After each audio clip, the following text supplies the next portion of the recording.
Hello and welcome. Today we are talking about hormone disruptors. In the process of raising your testosterone levels, it's not only about how to boost your testosterone levels, but also to limit everything that negatively impacts your levels. You basically have to think about it like the following. In order to have more money, you can do two things. You can either make more money or you can cut your expenses. Both of those result in you having more money later down the road. Both boosting testosterone and limiting the negative factors will result in raising your testosterone levels. I personally learned about the wide array of hormone disruptors only about 4 years ago. Before then, I only considered plastic, food, and seed oils to be limiting factors for my hormones. But there is so much more to think about. And once I did, I noticed a very positive change in my hormone levels. Hormone disruptors are everywhere. Now, I don't want you to freak out and frantically get rid of everything you have in your life, but you can make certain changes in order to improve your environment. As I just mentioned, there are a lot of hormone disruptors in your food.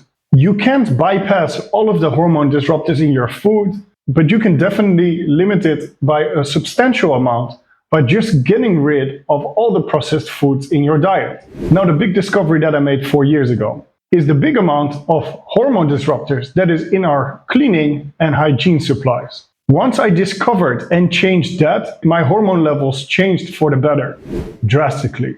When I'm talking about cleaning and hygiene supplies, I mean everything. I mean dishwashing detergent, the detergent for your clothing, your deodorant, the cleaning supplies you use to mop the floors, the windows, everything. All of these make a very big impact on your hormones. Also, the scent that people use in their toilets or to make their houses smell nice. Now, if you are anything like me, which is, I'm just gonna admit it, I'm pretty stubborn. Oh my God!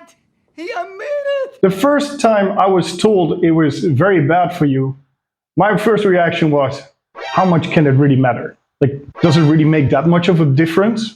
But the answer is yes, it really makes a big difference. My testosterone levels used to be about 500 nanograms per deciliter total. And while I have been playing around with natural hormone boosters, those you all have to cycle and they only give you results for a little while. What raised my natural levels to between 700 and 800 nanograms per deciliter is making the changes that I've just mentioned.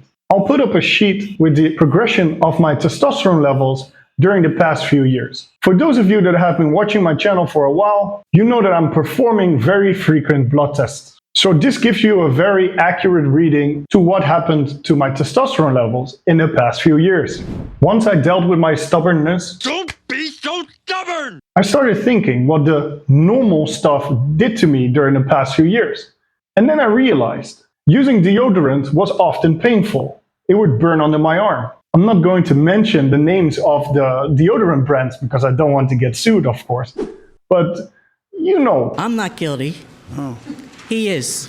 You win! But I'm pretty sure that I was using the same ones as everyone else is. How did you know? Also, when the house was cleaned with regular cleaning supplies, my asthma would start acting up. Having changed to biological substitutes, I do not have any of these problems anymore. And my hormones improved. So there's a lot of reasons for me to maintain my new strategy, so to say, as I have found it to be beneficial in more ways than one. Now, it does cost a little bit more money.